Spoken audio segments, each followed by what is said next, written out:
తల్లిని చేసుకో అని చెప్పారా? లేదే. అమ్మమ్మ గారు, తాతయ్య గారు నా అభిప్రాయం చెప్పమని అడిగారు.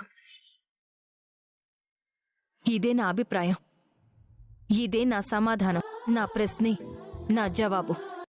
నేను దుగ్గిరాల వారింటి కోడలిగా నా బాధ్యతలన్నీ వేలెత్తి చూపలేని విధంగా సక్రమంగా నిర్వర్తిస్తూ వస్తున్నా. నా భర్త ఓ బిడ్డని తెచ్చినా, ఆ బిడ్డ తల్లి ఈ ఇంటికొచ్చినా ఇదేం అన్యాయం అంటూ వీధికెక్కలేదు.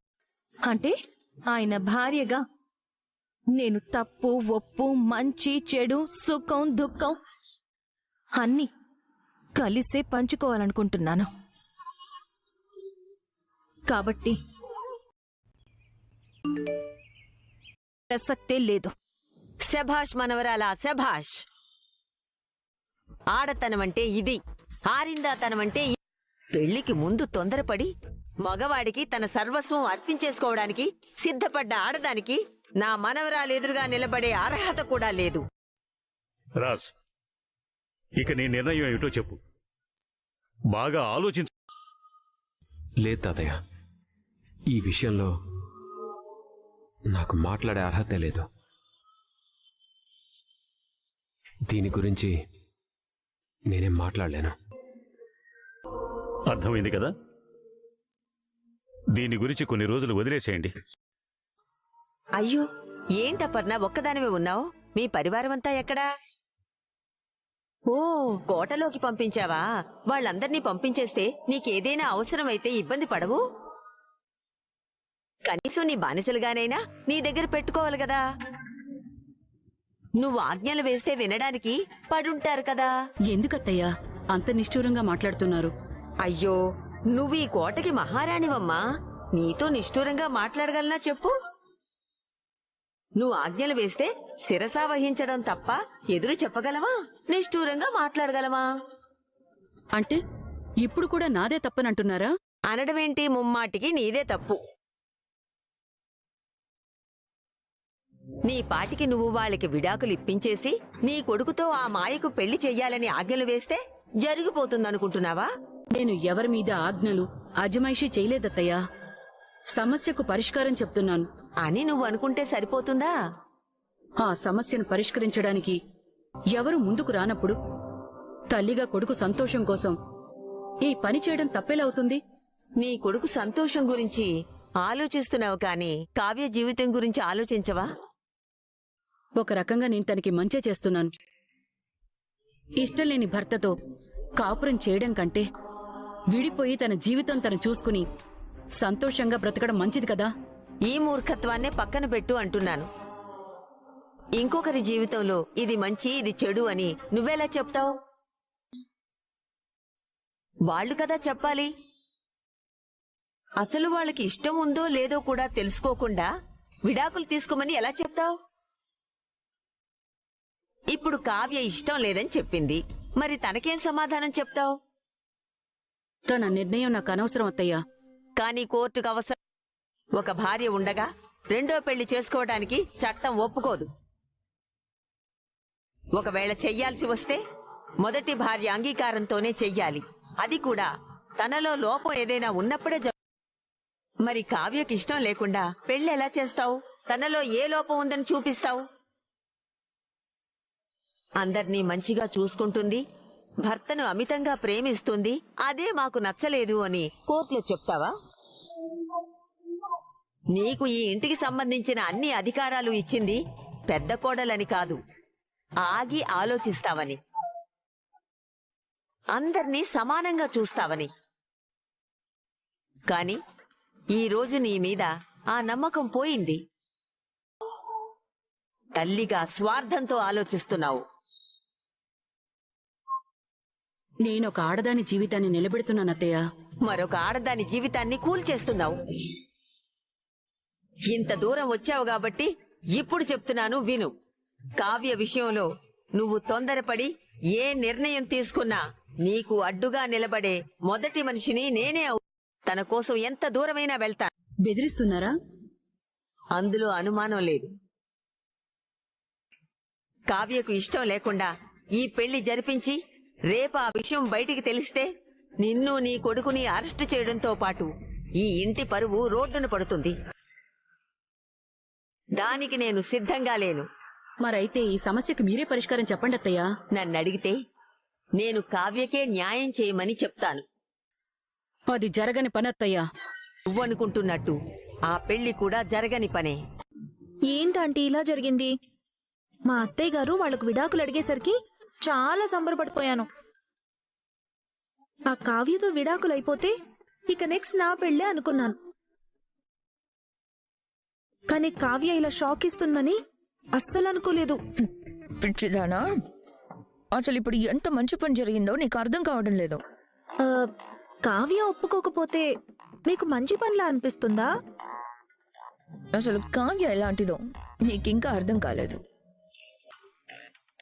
చూడ్డానికి అమాయకురాల్లా కనిపిస్తోంది కదా, తనతో ఎలా ఆడుకున్నా భరిస్తుంది అనుకున్నావా? తేడా వస్తే ఎవరినైనా ఎదిరిస్తుంది. ఆడదంటే అనుకువగా ఉండాలి, పద్ధతిగా నడుచుకోవాలని వాళ్ళ పుట్టింట్లో నేర్పించారు కాబట్టి.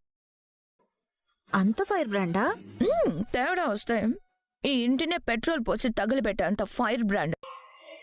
మరి అన్ని మాటలు అంటుంటే అత్తయ్య గారు విడాకులు ఇవ్వాల్సిందే, నా కొడుక్కి మరో పెళ్లి చేస్తా అంటూ వార్నింగ్ ఇస్తున్నా సైలెంట్ గా ఎందుకు భరిస్తుంది?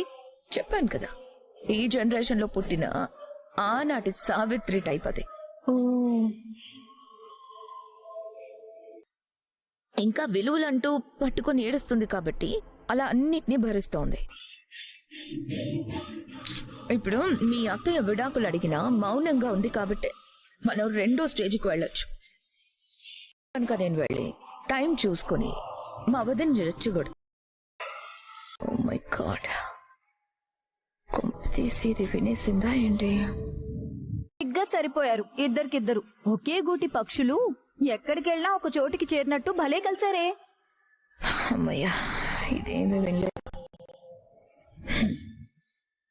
ఒకే గూటి పక్షులు అన్నానని చిలక గోరింకలతో మిమ్మల్ని మీరు పోల్చుకోకండి. మీరు గద్ద రాబందుల టైపు. హలో, ఏం మాట్లాడుతున్నావు నువ్వు? అవును, మరి నేను చెప్పింది నిజమే కదా. మా అత్తేమో ఈ ఇంటి పరువు ఎప్పుడెప్పుడు కూల్చేద్దామా అని చూస్తుంటుంది. నువ్వేమో ఆ పరువుని తీసి మరీ ఇంట్లో అడుగు పెట్టావు. అలాంటప్పుడు ఇద్దరు ఒకటే జాతి కదా. నోరు హద్దుల్లో పెట్టుకుని మాట్లాడు. ఆ ఆంటీకి కోడలు కదా అని ఊరుకుంటున్నాను. హలో, నా గురించి నీకు అసలు తెలియదనుకుంటా. టిప్పర్ లారీ లాంటి దిట్టంగా ఉన్న మా అత్తనే గుద్ది మూల కూర్చోబెట్టా. నువ్వు నాకు ఒక లెక్కే కాదు. ఈ కొత్త పిల్లకి నా గురించి అసలు తెలియదనుకుంటా. కాస్త మీరైనా చెప్పండి. బండికి మరీ స్పీడ్ ఎక్కువ ఉన్నట్టుంది. గుద్దితే గుజ్జరికి వేయడానికి కూడా పనికిరాదు. వచ్చావా నువ్వు? కాదు, వాటర్ కోసం వచ్చాను. కొంచెం తీసుకుని వెళ్ళవా ప్లీజ్? మీ కోడలు అంత రెచ్చిపోతున్నా మీరు చూస్తూ ఊరుకున్నారేంటండి? పిచ్చి మాయా, దాని గురించి నీకు తెలీదు. అదో పెద్ద రాక్షసి. నాలాంటి దాన్ని కంట్రోల్ చేసి దాని చేతిలో రిమోట్లా వాడుకుంటుంది. నువ్వు ఇంట్లో ఉన్నంత కాలం ఎవరితో పెట్టుకున్నా పర్లేదు, దీంతో మాత్రం పెట్టుకోకు. అనుభవంతో చెప్తున్నా. దేనికి? అందుకే ఎందుకో? అదే కింద మాట్లాడావు కదా. కింద నేనేం మాట్లాడాను? అదే విడాకులు ఇవ్వనన్నావు కదా. అవును, అయితే నేనెక్కడ వెళ్ళిపోతాను అని భయపడ్డారా? హ్మ్? ఆహా, అంత లేదు. ఆ మాయ ఎక్కడొచ్చినా నెత్తిన కూర్చుంటుందో అని భయపడ్డా. నువ్వు విడాకులు ఇచ్చుంటే ఆ మాయనిచ్చి పెళ్లి చేసేది మా అమ్మ. మాయనిచ్చి పెళ్లి చేస్తారనా, లేక ఈ కావ్యకి విడాకులు ఇవ్వడం ఇష్టం లేకనా?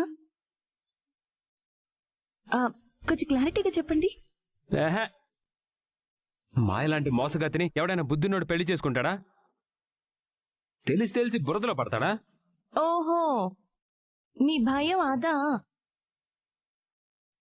ఒకవేళ మాయ మంచిదైతే ఈ కళావతి విడాకులిచ్చినా పర్వాలేదన్నమాట అంతే కదా? నువ్వెందుకు విడాకులు ఇస్తావే? ఇవ్వవు కదా. నన్ను జీవితాంతం సాధించుకునే రకం నువ్వు. కాస్తైనా కృతజ్ఞత అనేది లేదు కదా మీకు? ఉంది కాబట్టే థ్యాంక్స్ చెప్పాను. మీరు థ్యాంక్స్ చెప్పింది నేను ఉన్నందుకు కాదు, నువ్వు వెళ్ళనందుకు. రెండిటికి మీనింగ్ ఒక్కటే కదా. ఒక్కటి కాదు, రెండు వేరే. నేను ఉన్నందుకు థ్యాంక్స్ చెప్పలేదు మీరు. విడాకులిచ్చి మాయని మీకు అంటగట్టకుండా వెళ్ళనందుకు థ్యాంక్స్ చెప్పారు. ఎందుకో ఒక అందుకులేవే. నా ప్రాణం మాత్రం ఇప్పుడు చాలా హాయిగా ఉంది. నువ్వు క్వశ్చన్ లేక ఇంకా. అవునా? హ్మ్. హాయిగా ఉందా? హ్మ్. ఉత్సాహంగా ఉందా? ఆ, ఉల్లాసంగా ఉందా? అంతే కదా మరి. మా ఆయన పెళ్లి చేసుకోవాల్సిన అవసరమే రాదు, లేదు కూడా. హ, సరే అయితే ఇప్పుడే వెళ్ళి మీకు విడాకులు ఇస్తానని అత్తయ్య గారితో చెప్తాను. అత్తయ్య గారు, ఏయ్, ఏయ్, ఆగవే. నేను ఆగనండి. అటు నుంచి అట్టే వెళ్ళిపోతాను. నా మీద అసలు ప్రేమే లేదు మీకు. మాయ అనే గండం నుంచి తప్పించినందుకు మాత్రమే నేను మీతో ఉండాలని కోరుకుంటున్నారు. అలాంటప్పుడు మీరు సుఖంగా ఉండాలని నేనెందుకు కోరుకోవాలి? మీరు హాయిగా ఉల్లాసంగా ఉత్సాహంగా ఉండే అస్తమిస్తున్న సూర్యుడి వైపు అలా నడుచుకుంటూ వెళ్ళిపోతా. ఇదిగో, ఈ కిల్లి కజ్జాలు నీకు నాకు కొత్త. ఎందుకే తిరగదోడతావు? సరే అయితే సూటిగా ఒక మాట అడుగుతాను, నిజం చెప్తానంటే ఉంటా. ఏంటో అది, ఏడు. నేనంటే విడాకులు ఇవ్వడం ఇష్టం లేదు కాబట్టి ఇవ్వనని చెప్పాను. మరి మీరెందుకు అలా మౌనంగా వెళ్ళిపోయారు? ఈ విషయం అక్కడే చెప్పాను కదా. అదంతా కారణం మాత్రమే. మీరు నిజం చెప్పండి, నా మీద ప్రేమ ఉందా లేదా? ఇదిగో, నువ్వు ఇలా ఇరుకుని పెట్టకు. ప్రేమ ఉందంటే చంకెక్కి కూర్చుంటావు, లేదంటే కిందకెళ్ళి విడాకులు ఇస్తానంటావు. ఎలా చావలే నీతో? అలా తింగిరి బింగిరి సమాధానం చెప్పి దాటేయకండి. సూటిగా చెప్పమన్నాను, సూటిగానే చెప్పండి.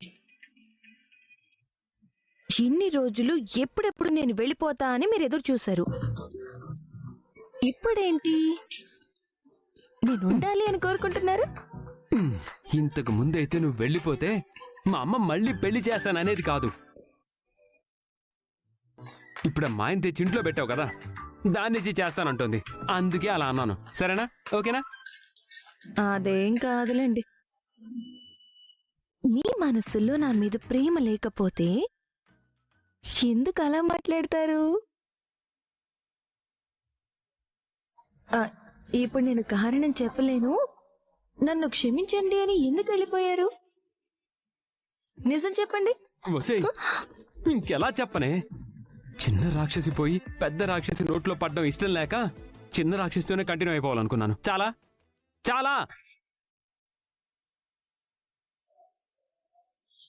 వెళ్ళండి వెళ్ళండి. మీ మనసులో నా తెలియని ఒక $1 మిలియన్ క్వశ్చన్ అవుతుంది. దానికి ఆన్సర్ నువ్వు చెప్తావా? నీకు వేటగారంగా అనిపించినా అదే నిజం. రాజ్తో మాయ కాపురం జరిగేలాగా మనం పరిస్థితులు క్రియేట్ చేస్తూనే ఆ కావ్యని ఇంట్లో నుంచి వెళ్ళగొట్టేలా చేస్తాం. అప్పుడు ఆ రాజ్ మాయ ఇద్దరు చిలక గోరింకల్లాగా కాపురం చేసుకుంటూ రెండో పిల్లాన్ని కనడానికి ప్లానింగ్ చేసుకుంటారు. మరోవైపు వాడేమో ఆఫీస్కొచ్చి తిరిగి వాడి అధికారాన్ని దక్కించుకుంటాడు. నేనుండగా అలా ఎలా జరగనిస్తాను? మాయని రాజ్కిచ్చి పెళ్లి చేసేది సంతోషంగా కాపురం చేయడానికి కాదు, క్షణక్షణం నరకం చూపించడానికి. నాకు నా భర్తే కావాలి, విడాకులు ఇవ్వను అన్నావు. చూసిన వాళ్ళందరూ ఛానల్ని సబ్స్క్రైబ్ చేయండి ప్లీజ్.